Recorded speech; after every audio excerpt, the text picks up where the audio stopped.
വാണിജ്യ LPG വിതരണത്തിൽ വീഴ്ചയുണ്ടെങ്കിൽ കർശന നടപടി സ്വീകരിക്കുമെന്ന് സിവിൽ സപ്ലൈസ് കമ്മീഷണർ കെ ഹിമ. എന്നാൽ നിയന്ത്രണങ്ങൾക്ക് ഇളവ് വരുത്തിയിട്ടും ഗ്യാസ് ഏജൻസികളിൽ നിന്നും ഈ ഇളവ് ലഭിക്കുന്നില്ലെന്ന് പരാതി ഉയരുന്നുണ്ട്.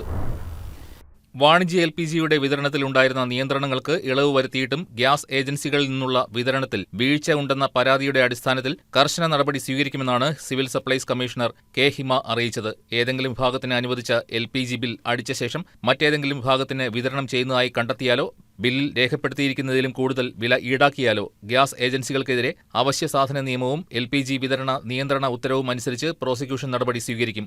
കൂടാതെ ഡിസിപ്ലിൻ ഗൈഡൻസിന്റെ അടിസ്ഥാനത്തിൽ ലൈസൻസ് റദ്ദാക്കലടക്കം നടപടി സ്വീകരിക്കുന്നതിന് എണ്ണ കമ്പനികൾക്ക് ശുപാർശ ചെയ്യുമെന്നും കമ്മീഷണർ വ്യക്തമാക്കി.